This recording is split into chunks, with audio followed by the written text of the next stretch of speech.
Ladies and gentlemen, the secret word tonight is table. T-A-B-L-E. Really? You bet your life.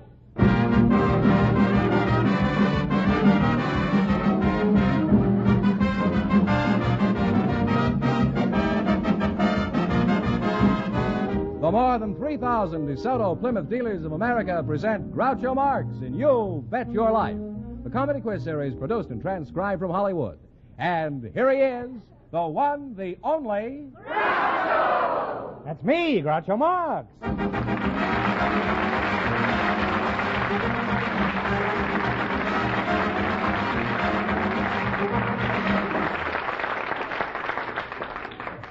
Well, here I am again with $2,500 for one of our couples. Fenneman, who's supposed to try for it? We invited some Swiss war brides to the program tonight, and just before we went on the air, our studio audience selected Mr. and Mrs. Warren Oakes. And here they come now. Folks, come on over here and meet Groucho Marx. Welcome, children, for the DeSoto Plymouth dealers. And if you say the secret word while we're talking, you'll win $100 in cash. It's a common word, something you'll find around the house.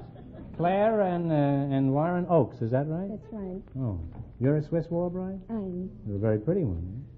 You're the groom, I presume. That's right. You're not quite as pretty, huh? But you're a fine, manly-looking fellow. Oh, huh? thank you. Where are you from, Warren? I'm from the Mile High City of Denver. Where? Denver, Colorado. Mm-hmm. What did you say before it was? The Mile High City. How do you know? Did you measure it? Well, I was told. Oh, believe everything that you're told. Huh? What sort of work do you do, Warren? Well, I'm in the advertising business for Acme Beer. Oh, is that so? Their display department. Yes, I don't remember a Swiss war. When was that, Claire? You say you're a Swiss war bride. Switzerland hasn't had a war since 200 years. Is that so? Well, for a Swiss war bride, I must say you hold your age very well. You don't look a day over 190. Where are you all from? No, that's right.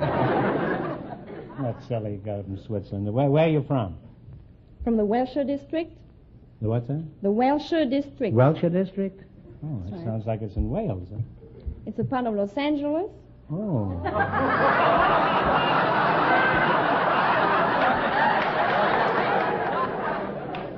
Oh, Wilshire, you mean, huh?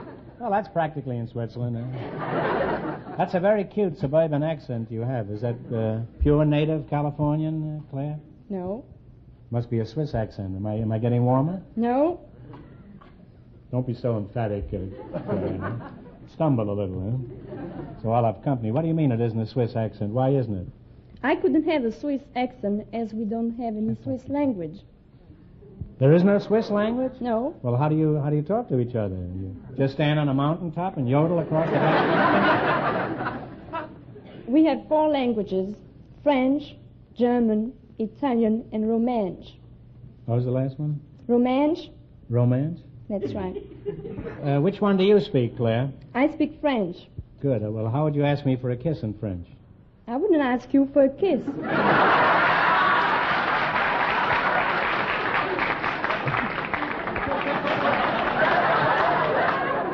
Well, why not? So I'll throw on a charm here. She'll never suspect what I'm doing. Why not? I don't think my husband would like it. I'm not interested in kissing your husband. How would you ask him for a kiss in French? Don't want him busy? He may be busy, but ask him anyhow. Maybe you better leave your name at the front office, huh? Well, could you tell us something about Switzerland? What is it noted for? It's scenery, watches, and cheese. Watches and cheese, huh? I suppose you watch the cheese through those little holes, eh? You know, I've often wondered, Claire, why do they have those holes in cheese? Is that to get on the other side? No, that's another joke. Why do they have those holes in cheese? Why not? I say everything twice, so the first time, just ignore it, huh? And if you're smart, you'll ignore it the second time, too. Now, why do they have those holes in cheese? That's the third time, and I'm pretty sick of it myself now. Why not again? Why not again? Well, that's as good an answer as any. Why not? Why not have holes in everything? Why not have holes in donuts? We have them. They have holes in... Really, that's me. Too little and too late, huh? I knew they had holes in socks, but that's just a personal... Now, when you think of Switzerland, Warren, what comes to mind first of all? Well, I think that above all is the beautiful scenery. What else do you think of when you think of Switzerland? Secondly, I think of the wonderful cleanliness of the country. Is that all that Switzerland means to you, Warren? Wasn't there something else in Switzerland that you'll never forget? Well, there is something there. That's the beautiful cows. What was that? Beautiful cows. Beautiful cows, huh? That's right. They have big bells around their necks. They have bells around their necks. I'm afraid you're not very romantic. I was thinking of Claire, but if you'd rather think of cows, I'll think of Claire. Now, Claire, in America, when a girl wants to find herself a beau, she just goes to the nearest drive-in. How do the girls get a man in Switzerland? In Switzerland, we have clubs. Oh, well, that sounds effective.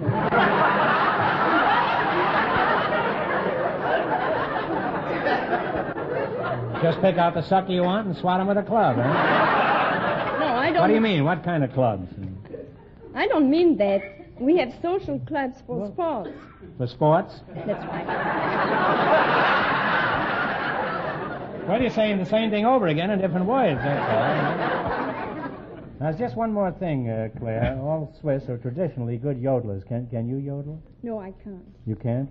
Can you sing any kind of Swiss songs? Oh, I could sing you a Swiss nursery rhyme. I'd like that. I'd like that.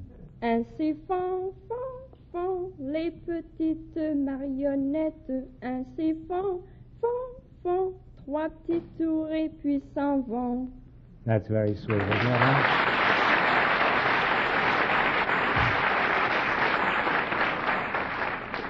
And now, if you'll put a diaper on me, I'll go to bed.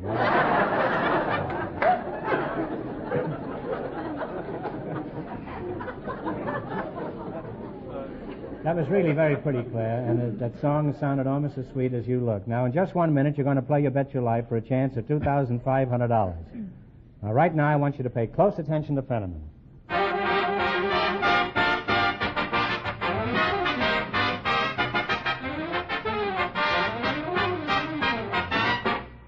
We all get a real feeling of pride in the car that we've bought for our family's use and enjoyment. And believe me, the DeSoto Plymouth Dealers of America are just as proud of the two fine cars that they make available to the public. DeSoto is a stunning car to look at, a most comfortable car to drive. It's a car that's been engineered to bring the American motorist the best of everything. For example, take DeSoto's brakes.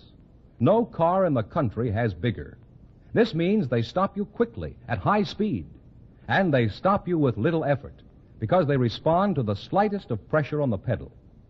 DeSoto also has a special new parking brake, completely independent of the wheel brakes, another safety feature found in very few other cars. And remember, all dealers who sell DeSoto also sell Plymouth. So look for those two great names linked together, DeSoto, Plymouth.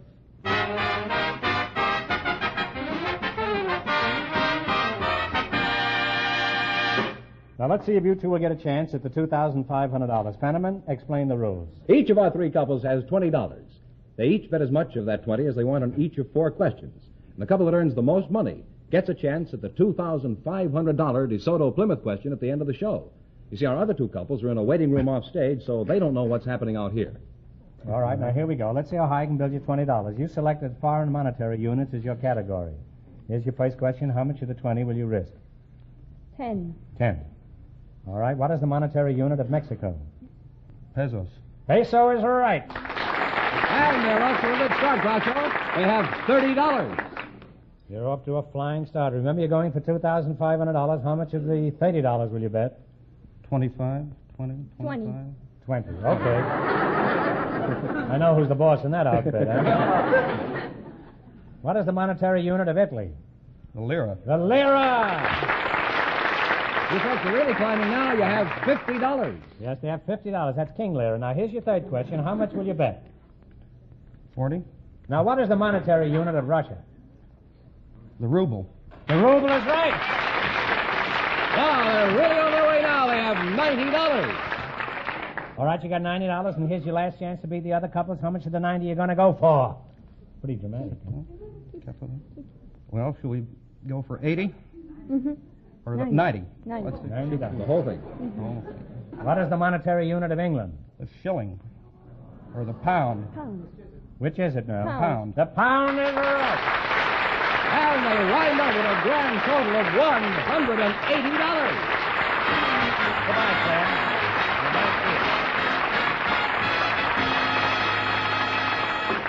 Thanks and good luck from the DeSoto Plymouth dealers.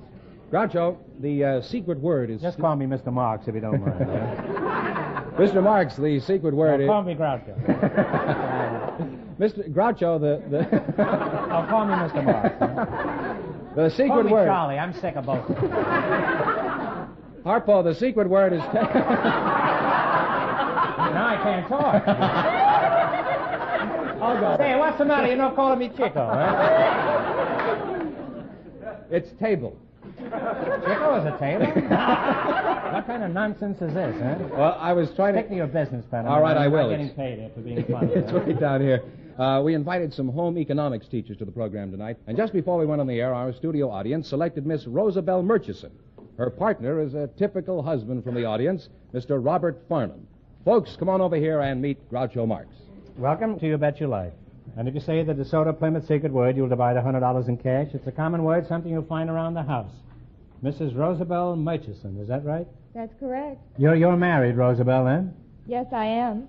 Unfortunate. What does your husband do for a living? He's an attorney. Even more unfortunate. A home economics teacher and a typical husband, eh? Robert Farnham? That's me. You're the typical husband, huh, Robert? Yes. I guess so. You guess so, huh? Typical husband, all right. No mind of his own.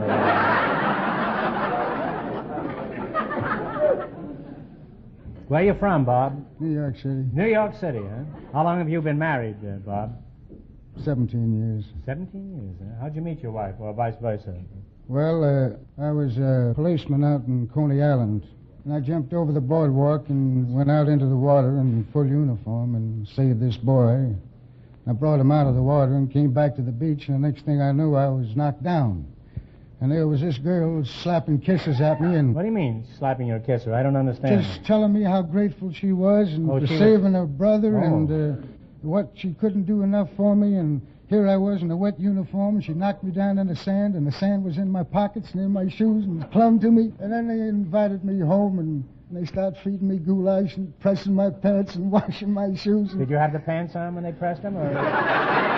No, I had them off. I was standing behind the curtain, and they fixed me up okay. And how did the uniform turn out? Pretty good? No, it didn't turn out pretty good. What'd you do? You quit the force after that? Oh, no, I'm still in the police department. You're still in the police department out here locally, or still in Coney Island, huh? I'm out here on a vacation. Oh. 30 days vacation. I see. Once you get 30 days, as a rule, it's not a vacation. Well, now, do you go down the boardwalk here and jump over occasionally, or do you wait till you get back to Coney Island? I'll wait till I go back to Coney Island. You came out alone? No, with my wife. Oh, your wife. Oh, you're here. You didn't come on a pleasure trip. Now, your husband is a... And your husband is a lucky man. He's married to a cooking teacher. Is that right? Yes. That's right. Does he crab about your cooking, or does he eat everything with relish? He eats everything I cook with relish. Well, if you have to eat everything with relish, your cooking can't be very good.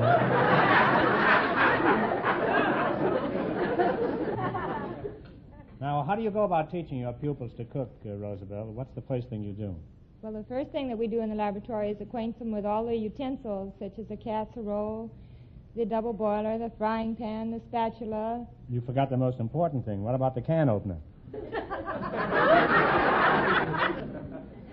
All right, now I'm familiar with everything in the kitchen except the cook. As a matter of fact, I'm pretty familiar with her, too. But besides cooking, what do you teach your students, or is that enough? Oh, how to use the salad fork and the cocktail fork, for instance, which one is which, and so forth. Bob, what is the difference between a cocktail fork and the other kind? Huh? Well, salad fork, huh? Salad fork you eat your salad with.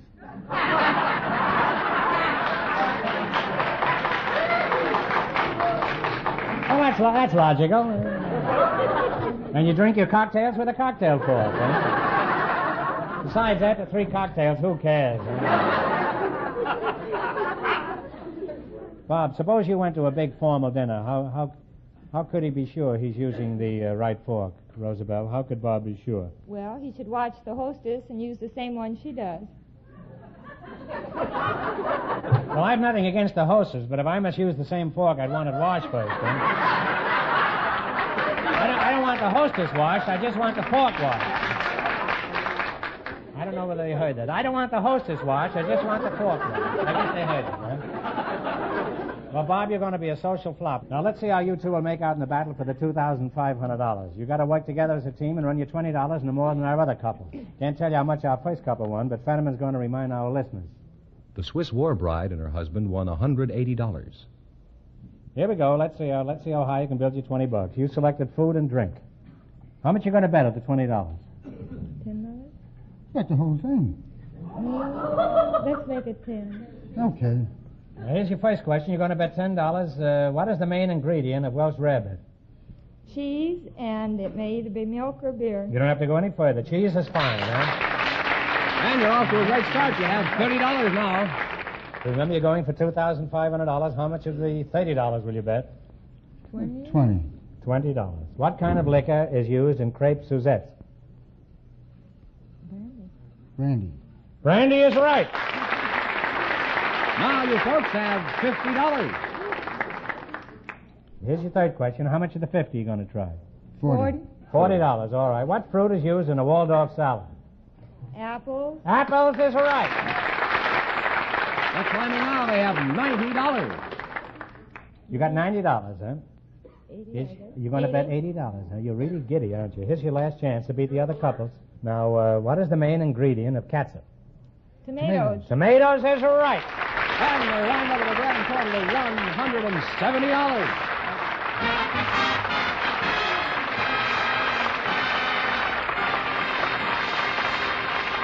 Thanks and good luck from the DeSoto Plymouth dealers. Thank you and goodbye, Bob. And take good care of your uniform. Huh? Well, Groucho, I guess we still know the secret word is table. Uh-huh.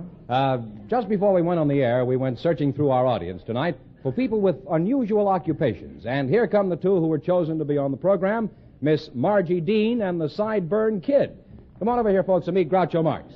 Welcome for the DeSoto Plymouth dealers, and if you say the secret word, you'll split $100 in cash. It's a common word, something you'll find around the house. Miss Margie Dean, eh? That's your name, and the Sideburn...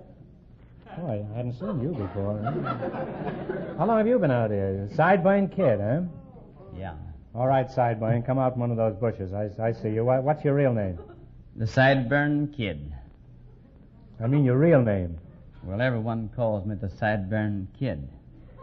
You're lucky. You should hear what everybody calls me. Huh? I'm not through with you, Gabby. I can still see you through a haze there, but I'll be back to you in a minute. Huh? Margie Dean, eh?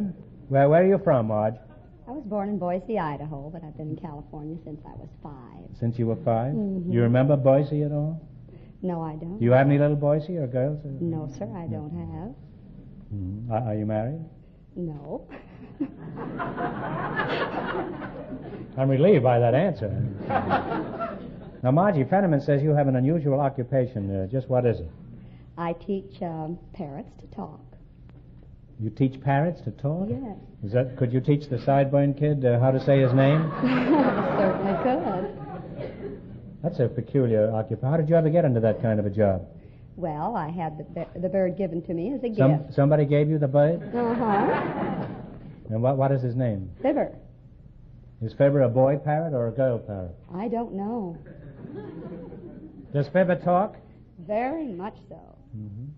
Why don't you ask Fibber what is...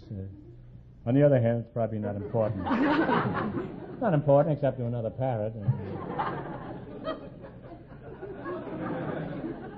Mr. What did you say your name was? The Sideburn Kid.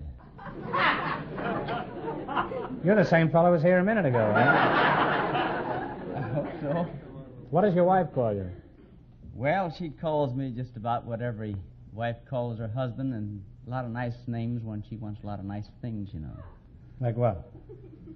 Honey, sweetheart, darling, and, well, it just continues on, you know. I guess so. Oh, to be in England now that June is here. I don't know what I do over there. I mean, with a pound at $1.90. Now, what does the draft board call you? They don't. I got 6 kids.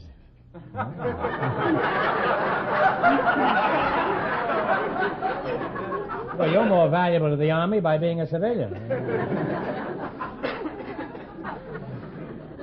Well, kid, I'll just call you kid, huh? That's all right. From your cowboy hat and cowboy pants and cowboy boots, I imagine you're a streetcar motorman. Is that right? No. Seriously, what is your profession? Huh? No, I twirl the ropes and I'm a bullwhipper. A bullwhipper? Isn't that against the law, whipping bulls? No, I don't whip bulls. I take my rope and use it to cut objects from people's hand, use it to do tricks, and use my rope to do tricks. I see. Could you teach me? Yeah, I can teach you. How? Well, you take the end of the rope in your right hand. Never mind. I was at the end of a rope once, and I'll be hanged if I'm going to go through that. Huh? Margie, let's talk about your parrots. What kind do you train? Mexican yellowheads. Mexican yellowheads? Why that particular breed? Well, they're very colorful, and they're very intelligent, and they're very lovable and affectionate. Well, in what way are they intelligent? I mean, well, for example, what do they do? For instance, in the evening, they'll be in the room just chattering away, and carrying on wonderful conversations, and I'll go over and turn on the television, and believe me, they just are quiet immediately, and they don't utter a sound until the television set is turned off. The parrots They're watch the television? The television. And you say they're intelligent?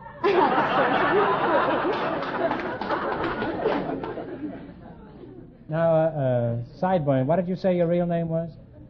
The Sideburn Kid. I'll just call you Old Ironsides, huh? Why are you called the Sideburn Kid? Well, I'm called the Sideburn Kid because I grow the sideburns. I didn't think it was because you wore shin plasters, huh? Why did you grow the sideburns? It makes me look older because when I was young, I looked too young, and everybody called me a kid. So by having these whiskers, why, I passed for an age that I wanted to be a man then. I see. Well, wouldn't it have been simpler to grow a mustache?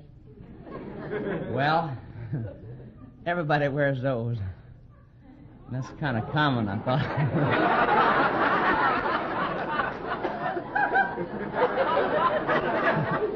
In other words, you wanted to attract attention, is that it?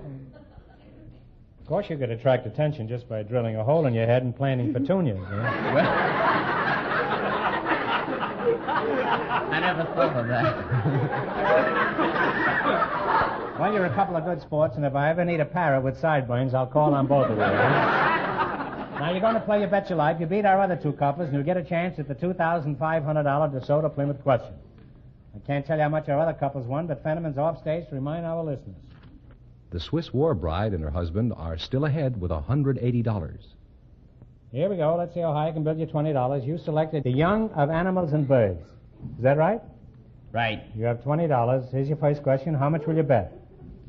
Well, let's see. No, we won't bet at all. We didn't have anything when we came in here. Let's go 50-50. Let's bet $10. Okay, Piker.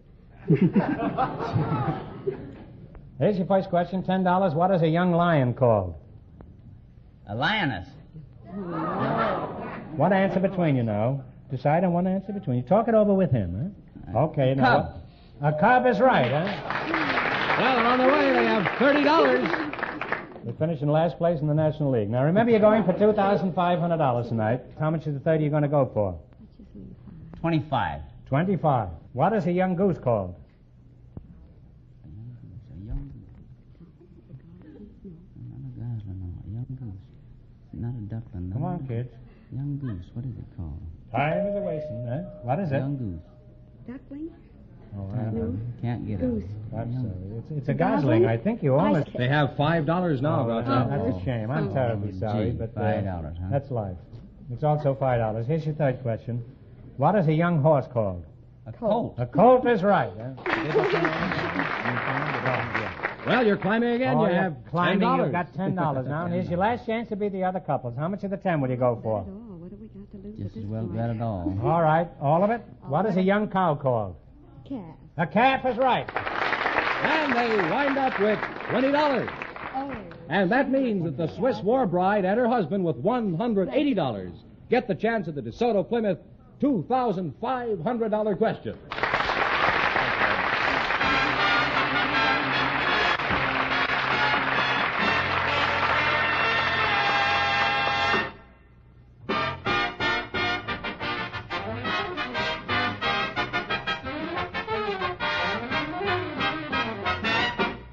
Nobody wants fast service for his car unless he's also assured that the best work will be done. Speed isn't that important. But at a DeSoto Plymouth dealers, wherever you live, wherever you drive, you can count on fast service as well as expert service. And here's the reason. In the first place, the mechanics who do the work at a DeSoto Plymouth dealers are trained in the latest factory service techniques. They know the best ways of servicing a car from bumper to bumper. And these expert mechanics get regular monthly training in factory methods, which keeps their skills up to date. Then there's the equipment the service crew in a DeSoto Plymouth shop has to work with. It's the very finest, the most modern that money can buy. So, naturally, skilled men working on a job with the best equipment available service your car better and get it back to you sooner. That's what fast service means wherever you see the sign of a DeSoto Plymouth dealer.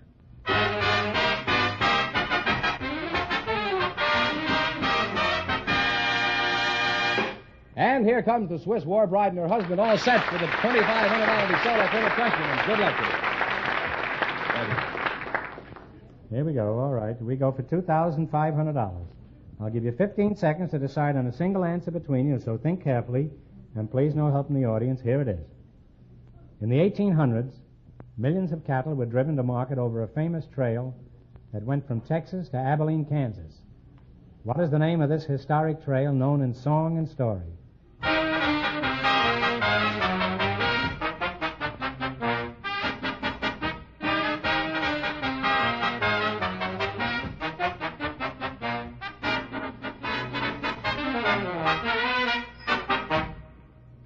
All right, what is the answer you two have decided upon? The Santa Fe Trail? No, I'm sorry. It's the Chisholm Trail. I'm sorry. That's the correct answer, so that means the big question next week will be worth $3,000. Well, you lost the big money, but you won how much? $180 in the quiz. $180 in the quiz. Congratulations, and thanks to both of you and to all of our other contestants. Good night. Thank you.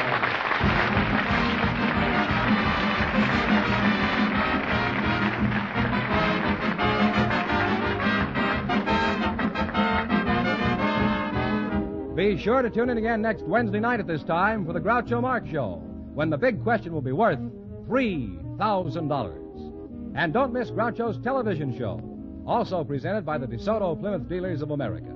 And remember, all dealers who sell DeSoto also sell Plymouth. Two great cars, both products of the Chrysler Corporation. And when you drive in, tell them Groucho sent you. Good night, folks, and remember, just be sure to see your DeSoto Plymouth dealer.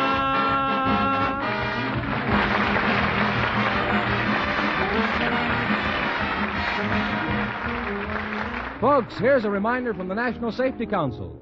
Keep your wits and windshield clear. You Bet Your Life, transcribed from Hollywood, is produced by John Goodell, directed by Robert Dwan and Bernie Smith, music by Jerry Fielding.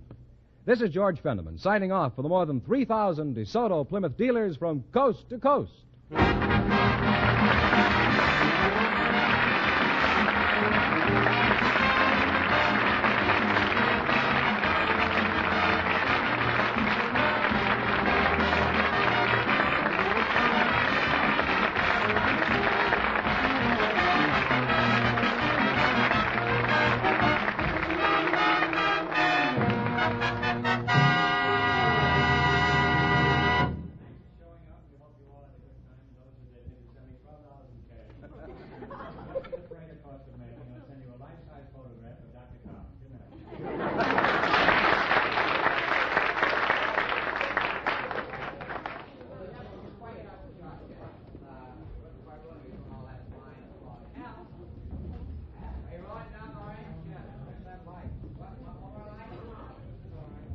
No, they don't need that light. Okay.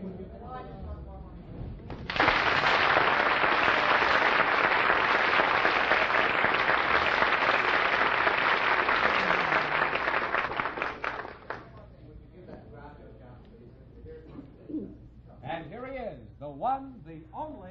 Groucho!